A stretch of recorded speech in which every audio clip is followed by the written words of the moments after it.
parents, you know, my mom had me. I was born in Miami-Dade Women's Correctional Facility. You know what I'm saying? At 1 a.m. on March 25th, 1989.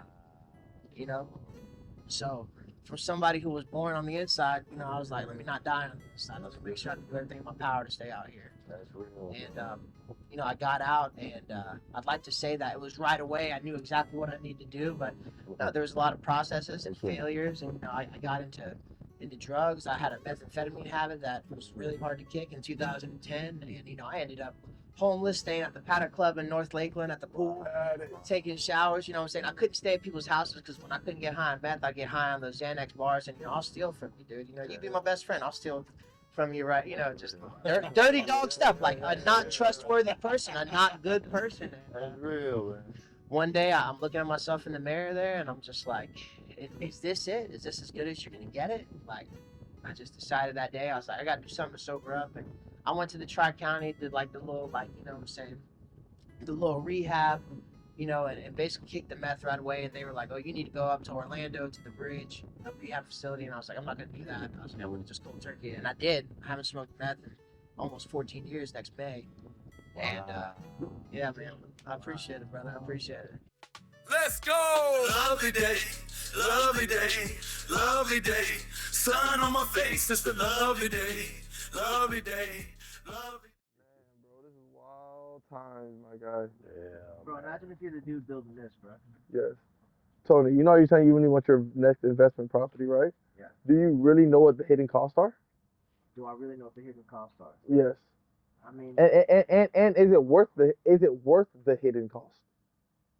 I guess it just depends on what your goals are.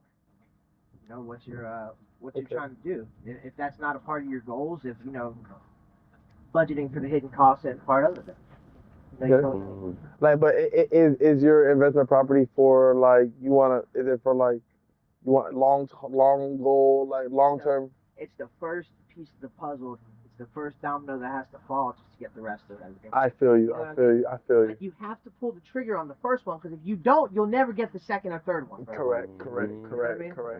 And it's just like, you know, you guys are talking about credibility. Yeah. Credibility. You know what I'm saying? Like, where's the best place to get credit? Credit cards. But, you know, a lot of credit cards, 20 to 25% APR.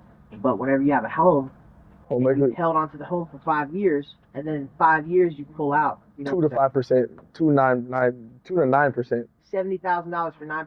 9%. That's what I'm on right now. And then you roll it into your next deal, okay, and then 5 years later that thing's got equity $80,000. I mean, that's they don't want you to know. They don't want you to know that. They don't want you to know that, Tone. But what's the first thing that's got to fall? The first property. You gotta do it. People go across from Africa and from Spain. They go to Dubai to make money for their families to send it back to them. People come to the United States to be able to do that same thing. You know what I'm saying? So you realize, like, okay, like the people that are in that country just don't know because they've never seen it. You only know what you see. You know what I'm saying? So, wild thing. But but I'm gonna see it, like, right? Like, I mean, do I know what's gonna work? I think I'm kind of like pretty sure it's gonna work. But the hard part is, right, you might have to invest to put on 3 or 4 shows, like kind of how I'm investing to put on these, like what I'm doing right now. I'm pretty much trying to put on a lot of shows to show somebody, like, hey, DraftKings, you can sponsor me $50,000 or whatever to put this on. Right. I gotta put on 2 or 3 shows over there, and I'm investing in myself to know that on the back end, these TV guys are gonna be, dang, we should put this on TV. I just gotta make sure it's a nice show. Well, you got the same lesson that you can apply in every single category of your life. Correct. You have to apply. You have to, you know, first give people a reason to want you. You know what I'm saying? Without expecting to have any money, and then the money will follow. Correct. So I go to anybody trying to like do something for them real estate wise. You know, realtors a dime a dozen. I mean, how many realtors do you know? Thousands. Well, everybody say real estate agent. But when you come to me, you know what I'm saying? You come to me and I say, you know, let me tell you what your house is worth. This is why you think. And I'll either offend you or you'll agree with me. Anyway, it should spark some sort of conversation, right? By that value, then the money follows. Yeah. You know what I mean? A lot of these guys don't want to tell you something until, like, you know, I want you to sign an agreement with me. The game is sold, not told. That's real. So building that relationship first, then playing off that, man. That's dope. How long have you been in real estate? Only a year, bro. Yeah. That's been like 5 or 6 million. Damn. so far in like total gross sales. You know what I mean? Yeah, I've hit the ground running. They told me, they were like, you can't. This lady, she came up to me, told me, she's like, you can't do commercial and residential at the same time. And just like whenever somebody tells you you can't do something, I automatically heard I could do this. You know what I'm saying? So like when people say you can't do it, bro, I'm a hybrid, and I really mean that. I just sold $1 million building. You know what I'm saying? Hybrid, bro. I'm a year in. You know what I mean? That's I got $1 million of parcels of land out there. I got a $2 million warehouse right now for sale. Like, you know, I got inventory. I got the sales. You know. Definitely. Sheesh. So yeah, man, introduce my guy, man. So to pop it off, man, the man who needs very little introduction, man, Mr. Tony Acosta. Did I pronounce that right? Yeah, you did, man. Appreciate you. He is a father, he is a husband, he is a leader, he is a business owner. You hear a little bit about his time in the real estate business, but most importantly, man, I like to keep the foundation. He is a man of great substance, great faith. Welcome to the podcast, man. We appreciate you joining us. I appreciate the brother. introduction, man. You know what I'm saying? Welcome aboard. And before you, I don't normally like to read off stuff, but scrolling through your social media last night, I saw something that immediately grabbed my attention. So I'm going to read off a post that you made, and then we'll kind of spin off that, man. So Yeah. You made a post, I guess, you know, a before and after, right? Your past life, your past story, and it reads, be patient and don't give up on yourself. Diligently work in silence and try to learn something from every fail. Then to end it, dear God, thank you for allowing me to stand in rooms I have no business in. Thank you for using my story for your glory. But most of all, thank you for being good, even when we are not. Brother, there's so much I want to go there, right? But to start it off, man, I just want to ask you, give us a little insight on your faith in God. Where does that come from, and what does your faith mean to you? Let's start at the foundation, man. What does your faith in God mean to you? You know, bro, I was raised not in the church, and I got invited by a friend to youth group, and I went to church for all the wrong reasons. Pretty girls That's real. and good food. You know what I'm saying? Some Southern food, okay? So I was, you know, in the church, you know, stuff like that. You know, grew into a young adult. Quickly fell out of the church, which I think, you know, happens to so many people, and found myself in some trouble with the law in Tallahassee, and ended up having to come back down here and do a little time at the county. And, you know, during that time and right after that time, this woman that I knew, she loved me through when I thought I was a very unlovable person. And I would always ask her, why do you do this? She's like, because that's what Jesus wants you to do. Wow. That's what Jesus would do. And I went on this little inner city mission trip, and I found, you know, that just there was an undenying truth in my heart that, you know, I had a supernatural blessing around me my entire life. And even though unbeknown to me that I had no idea was there, that God had always loved me and always looked out for me and always cared for me. Wow. And that it was only right to just give him, you know, that recognition. And, you know, everything in my life, you know, I 100% attribute to, you know, how God has got me here. He's had his hedge of protection around me and my family. His blessing, my cup is full. You know what I mean? Dope, yeah, man. So to be in real estate for such a short span of time, you know, and seeing you, you know, just again, brief in this 5-minute interaction, mind blown about your success early on. So that was the first thing that I wanted to kind of spin on, right? I see your posts, I see your faith, I see your transformation in your fitness, right? I see you're promoting your real estate. But my next question that I want to spin off of, and you kind of, you know, touched on, you know, doing time and, you know, going through stuff, right? Before you posted, you know, where you are now, you posted a mugshot, right? So if you don't mind, man, please give us the game in terms of like where you were in that process to get where you are, because you got testimony, bro. Right? I see a mugshot, then I see this guy walking up cool with real estate, doing all this and that. Yeah. So give us the game, because you're gonna inspire somebody, right? There are other men out there who go through this, that, and the third mugshots, and right, the way that you pivoted and transitioned to where you are in life today is, again, the dopest thing ever, man. So it's a lot of what it comes down to is, you know, your people, places, and things. And for a long time, I didn't feel like, you know, I was putting myself in the rooms that I need to be in with the people I need to be with, you know, and I did what so many people do from north side of Lakeland, bro. we got in the streets, you know what I'm saying? I mean, you know, it was either go work some bullshit job for $10 an hour over at Target, you know what I'm saying? Or you go get a little something, go get you a little bird, go get you a little brick, you know, whatever you got to do to make some money.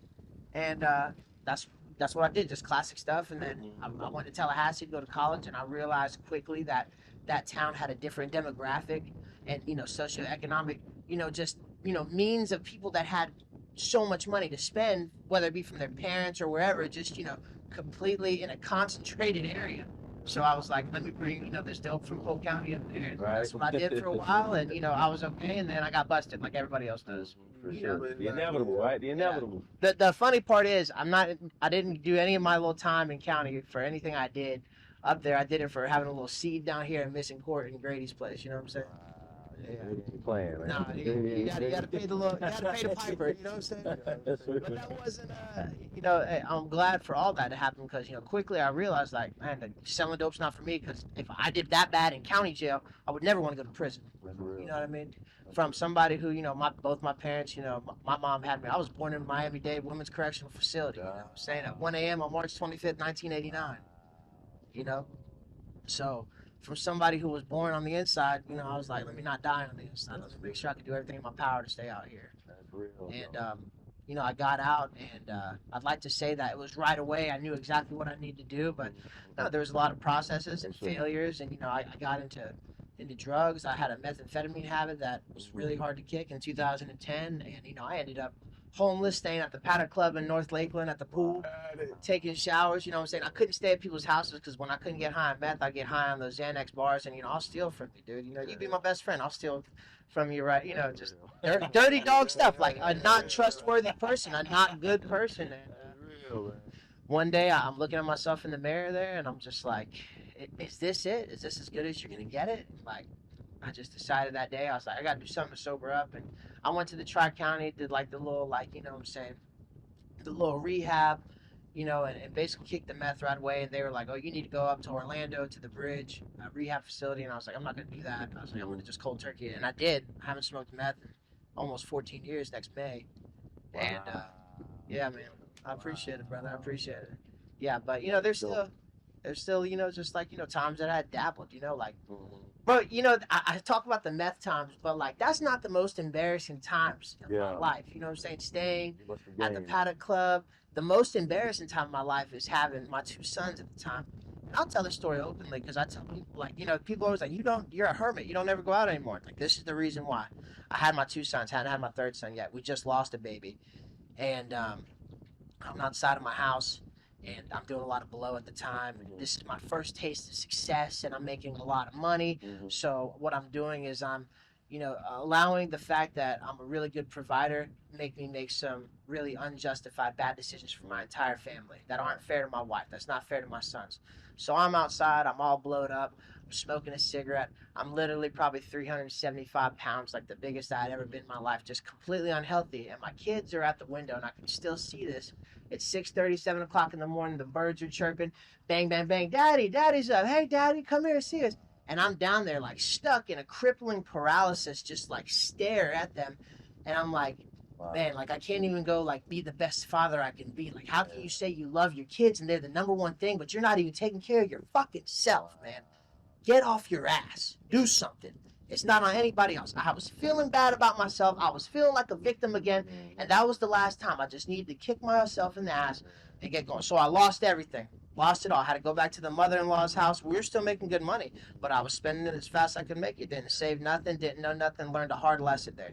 Hit rock bottom. But like I said, rock bottom's a beautiful place because it gives a good foundation on which to build. That's a fact, Tony. That's a fact, brother. Brother. Talk to him, Tone. Yes, sir. Talk to them boy, Tone. He's cooking early, man. He's cooking early. So I guess I want to ask you, and I think I know the answer in what you just said, right? That interaction with, your kids and, going back to mother-in-law. But what really helped you get your mind in the right place to not only kick every addiction, every vice, every stronghold that you were dealing with, but really take business to the next level, one, and then two, how do you stay grounded now, right? Because now you're at a new place in life to where you've achieved such success that you've never, probably couldn't have fathomed in a year's time, right? Before, as we hit record on the camera, you're sharing stories about a lady telling you can't do this side of business and that side of business. Not only are you doing both, you're thriving, right? So one, what really gave you the clarity to kick everything and really get going? But two, how do you keep it, right? Being at the space in which you are now, we're all susceptible to relapsing on any, right? We're all susceptible. Yes. Right? You gotta constantly pull out the weeds. So what is that like? And two, how do you maintain it, brother? So what it really comes down to, and what I attribute all this is in 2020, 2020. The whole country shut down. Big year, the big year. Pandemic The hit, mega right? big year. Yeah. The bars shut down, which in hindsight was great for me. That's You dope. know what I'm saying? And I know it was bad for a lot of people. But for me, I'm going to say it was good. Mhm. Industry was still kicking. You know what I'm saying? I was doing well. It allowed me a little bit of a break. Now, the bars reopened, I think, probably June of that year. It was really close. Yeah, it was June. Mhm. I'm sitting down at one of my favorite bars in downtown, and I got 4 fingers of Jameson. I'm sitting at 385 pounds. I'm the fattest I'd ever been. Mhm. And my boy Jonathan Florentino, shout out Jonathan Florentino, Jay Florentino. best wings in Polk County, 100%. Tell me, Shout man. Y'all make sure you slide out Lake Hamilton to see the boys. Yes. He pops in, and he had been on his health and fitness journey. Okay. Yeah. And I had seen this cat so many times, at the bars out, and he's like, Vin Diesel looking good, bro. He's got abs and everything. So John comes up, and I see him. I'm like, bro, you look great. You know what I'm saying? I really got to get in that gym. He's like, bro, you're not gonna get in the gym. You've been talking about this for months. You've been talking about it for months. You just been talking about it. So he's like, and to be honest with you, now Jonathan and me, we were not this close at this point. He's not a stranger, but he's not a close friend. He says, and you got 3 kids at the house and a wife that are depending on you, and you're not taking any good care of yourself. You're sitting out here getting drunk at the bar on a Tuesday. That's a real friend, bro. He said, you should be in the boxing gym. I took it personally. Yeah. And I was like, bro, I'm not even that bad out of shape, bro. Most of this is just muscle. Like every old fat dude says, bro. You know what I'm saying? Most of this is just muscle. I get on the horn with my wife. I'm like, hey, dust off my boxing gloves and my tennis shoes. Give me some shorts. Bring it up to the office. I'm going to the boxing gym. She must be like, what the hell is this dude doing? Because during the pandemic, I'm just drinking beers. I'm really not doing nothing to get better, bro. Working out was not something that I was interested in doing at all. And I went to the boxing gym that first day. And I had my first slice of humble pie. When I couldn't even hit that jump rope, you know what I'm saying? And then I went to the morning workouts. And what happened is, Jonathan, before I left, he's like, make sure you come back. I paid for your whole first month membership. Wow. That's the kind of dude this is, okay? And then I didn't need him to pay for it, but because he paid for it, I would not waste it. I did not miss a day. My first 30 days dropped like 40 pounds off the rip. Tell to him, Tone. You know what I'm saying? Commit him. Yeah, my first little bit. Hey, the reason you see if you follow my Instagram page, you always see I always shout out Winter Haven Boxing because that's where it really started for me. You know what I'm saying? Save me. The honey hole. Yeah, the honey hole. You know what I'm saying? I went, I got, I do my CrossFit thing. It's close to my house. It's kind of what I do. The combat sports, to be real, I sparred one time. I got cracked in my thing. I was like, this ain't for me. Hey, save me for this cat right here. TV. Look good on Yeah, look good on TV, bro. Whatever you need me to do, bro, I got you. But this ain't for me, bro. Me and Tone, man, imagine this, right?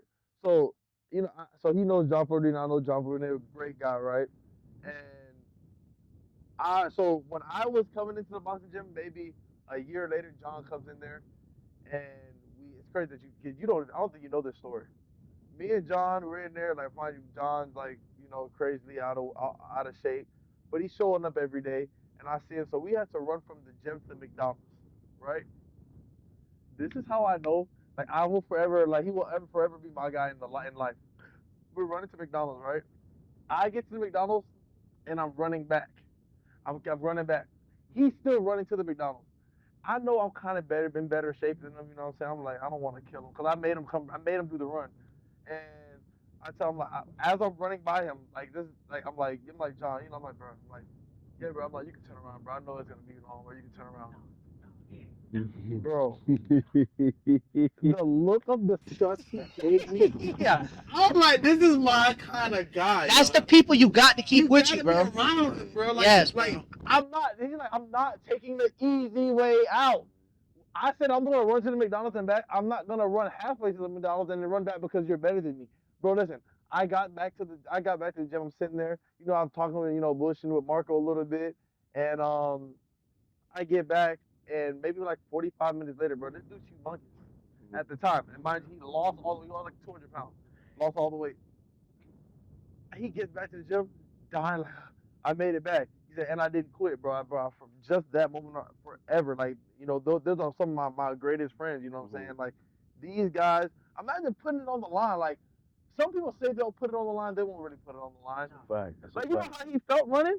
I'm about to die. Put it on the line. I said, you know what? I said, I'm going to do it. I'm going to do it. A lot of people are, you got to be a man of your word, man. He said he was going to do it, man. So definitely, man. John Portino.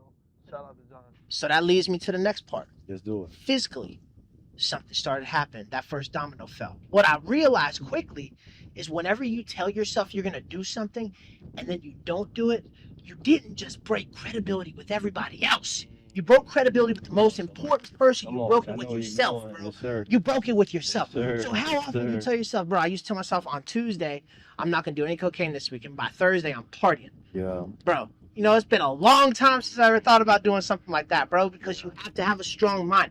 And you can't have a strong body until you have a strong mind. You have to build this first, and then everything else follows suit. You know what I'm saying? Fact, man. These guys that are in really, really good, you know, physical shape, sure, genes play some of a role in it, but mostly because they've been disciplined in the fact for years, consistently for years, you know? Consistency.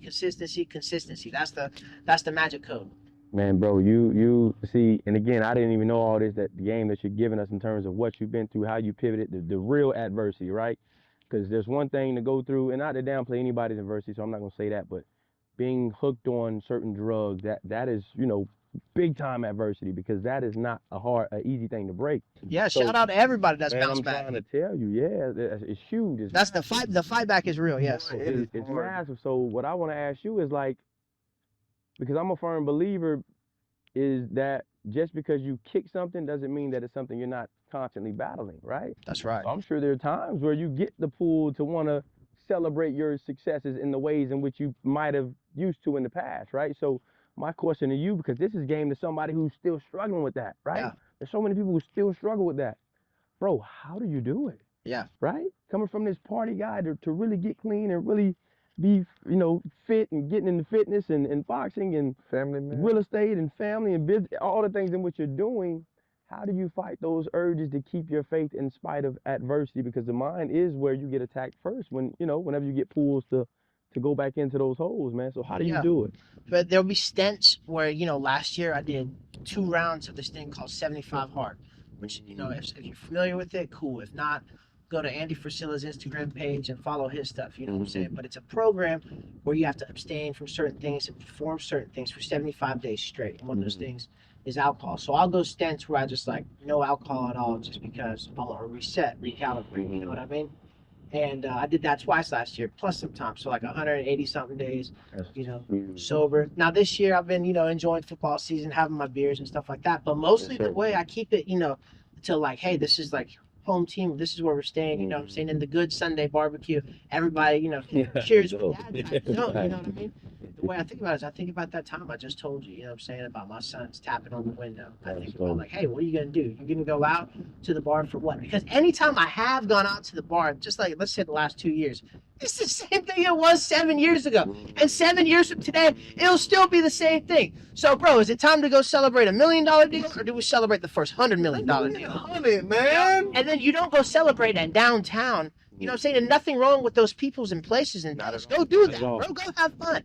But you know what I'm saying? For me, it's like, let's load up. Let's go to Vegas. Let's go on vacation. I'd rather allocate my money to something that my whole family can benefit from, not just me. I try to not be selfish, bro. Like, I try to put my wife, for a long time, I didn't put my wife first, bro. You know what I'm saying?